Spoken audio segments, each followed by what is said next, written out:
तो बच्चों डर ये है सबसे बड़ा, और जो होना भी चाहिए, कि पेपर 60 मिनट में है, क्या मैं इसको टाइम से कर पाऊंगा।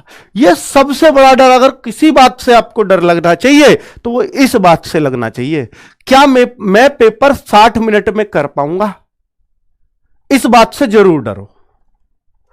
और बच्चों आप जिस भी क्रम में पेपर करते हो, आप मेरे कहने से अपना एक क्रम बना लेना। क्योंकि बच्चे लोग ये सोचते हैं, सबकी एक कॉमन सोच होती है, यार हिंदी और जीएस में कितना सा टाइम लगे, पहले इन नहीं करके देख लूं। तो जो इनको कर गया वो पेपर में लुढ़केगा, उसका टाइम पूरा नहीं पड़ना। इसका लॉजिक बता देता हूं। जो बच्चा ये सोचता है कि मैं हिंदी या जीएस को पूरा कर लेता हूं, तो जो चीज भी आप पहले करोगे उसको बहुत ध्यानपूर्वक पढ़ के करते हो। जीएस के 20 में से आपको 12-13 क्वेश्चन ही करने लायक आते हैं, और आप पूरे शुरू में करोगे ना, पूरे 20 के 20 पढ़ोगे उनको ढंग से। जो चीज आपकी 5 मिनट में 4 मिनट में होनी चाहिए थी, वो इसी कारण 8 मिनट में हुई या 9 मिनट में। इन्हें 4-5 मिनटों का पूरा असर यूं समझ लीजिए मैथ पे आएगा आपके पे, या रीजनिंग पे आएगा, तो जो बहुत ही गंदा असर डालने वाले हैं। ठीक है, तो आपसे मैं कहूंगा कि आप जो भी क्रम में पेपर करते हो, प्लीज उसको चेंज करके आप सबसे पहले रीजनिंग करो, दूसरे नंबर पर हिंदी करो, और तीसरे, बेटा देखिए, अगर रीजनिंग ने आपका तालमेल खराब भी किया, जैसे आपको लगे यार अभी तो मेरा 1 मिनट में एक ही क्वेश्चन हो रहा है, पर यह हो रहा रीजनिंग का है, यह बड़ी बात है। रीजनिंग का हो रहा है, टाइम टेकिंग है, कोई बात नहीं, रिलैक्स रहिए। 1 मिनट से फिर भी पहले करने की कोशिश करिए, पर 1 मिनट में भी एक हो रहा है। एक तो बच्चा कर रहा है हिंदी और वो खुश हो रहा है, यार मैंने 10 मिनट में 15 क्वेश्चन लुढ़का दिए। तो भाई तूने कुछ नहीं किया, तूने तो बहुत टाइम खा लिया, ये तो 20 से भी ज्यादा होने चाहिए थे। पर वो खुश हो रहा है कि मैंने तो बहुत अच्छा चल रहा हूं। नहीं, अच्छे नहीं चल रहे हो आप, बेकार चल रहे हो। लेकिन आप रीजनिंग के 15 मिनट में 15 क्वेश्चन भी कर पा रहे हो, बढ़िया है, कोई दिक्कत नहीं है, कोई समस्या नहीं है। ठीक है, इस तरह से अपने टाइम को मैनेज करना। तो बच्चों अगर आपका कुल मिलाकर के ये भी हो जाता है कि सर मेरा ना रीजनिंग में थोड़ा सा ज्यादा टाइम लग गया, मैं तो 15वें पर ही हूं, मेरे 17 मिनट खत्म हो गए, तो 1-2 मिनट का जो बैलेंस है, जो बिगड़ा है आपका, वो हिंदी में पूरा कर लोगे, उसको जीएस में पूरा कर लोगे जल्दी से पढ़ करके।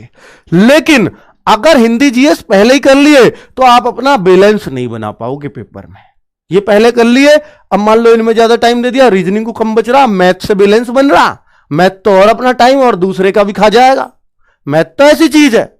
तो इसलिए मैं आपसे कह रहा हूं कि सबसे पहले रीजनिंग करना, बैलेंस खराब होगा तो बना देगी। कौन बना देगी? हिंदी बना देगी, जीएस बना देगी। ये क्या कर रहे हैं। और बेटा एक लास्ट में जो बात है वो मैथ्स की कर रहा हूं, एक बात ये ध्यान दे लेना। इन्हें बताइए यार क्या है ये। तो मैथ्स का बच्चों जो लास्ट में जो मैथ्स होगा उससे फायदा ये होगा आप लोगों को कर लेना। और अगर जब पेपर मुश्किल नहीं है तो इसका मतलब मैथ्स मुश्किल नहीं है, क्योंकि देखो इनकी जीएस हमेशा मुश्किल रहेगी, इसमें कोई शक नहीं है। अगर आपका बहुत आसान इन्होंने करी तो ये आपसे ज्यादा से ज्यादा जीएस में कितने करवा देगा। अगर इसने बहुत आसान करी तो ये आपके 14 क्वेश्चन करवा देगा, अगर आसान रही। और अगर बेटा ये अपनी सी पाया तो आपको 10 क्वेश्चन पे ही रोक देगा, 9-10 क्वेश्चन। तो जीएस तो इतने के बीच घूमनी है। जो सारा फर्क पड़ता है पेपर मुश्किल आसान का, वो मैथ्स से पड़ता है। रीजनिंग ये कभी मुश्किल कर ही नहीं सकते, ना इन्होंने आज तक किया, ना इनके पास वो है तरीका मुश्किल करने का रीजनिंग को। ये बात नोट कर लेना, चाहे सीजीएल हो इनका, सीएचएसएल हो, सीपीओ हो, एमटीएस हो, एसएससी जीडी हो, रीजनिंग एक ही लेवल रहता है, कुछ फर्क नहीं पड़ता।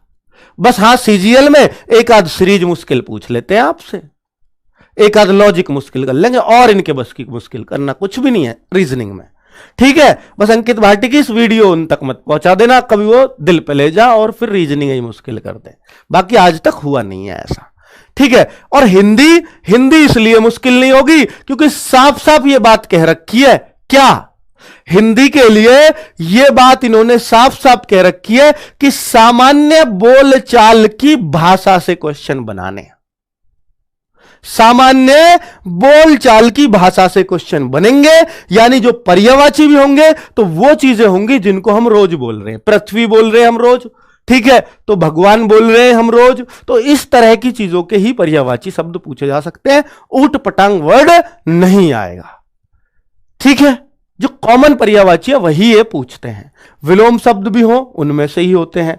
मुहावरे वो होते हैं जो हम यूज करते हैं या जो हम हर जगह पढ़ते हैं। तो कभी भी एसएससी जीडी में कोई भी ऐसी चीज ऊटपटांग नहीं आती जिसको ये कहीं से भी उठा के पूछ लें। तो इसलिए हिंदी में आपको घबराना नहीं है बिल्कुल भी। जीएस में मैंने बता दिया बहुत ज्यादा फर्क नहीं पड़ता। आसान पूछी तो 14 करवा देंगे, मुश्किल पूछी तो आपको 9-10 पे रोक देंगे बस।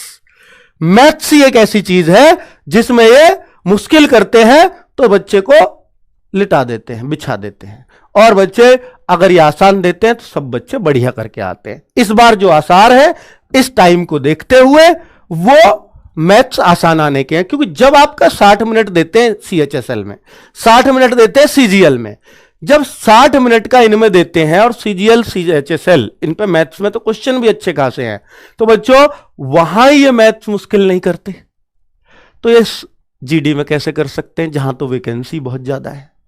ठीक है, तो इसलिए बिल्कुल निश्चिंत रहे कि आपका मैथ्स मुश्किल आएगा। तो यह मैं आपको भरोसा दे रहा हूं।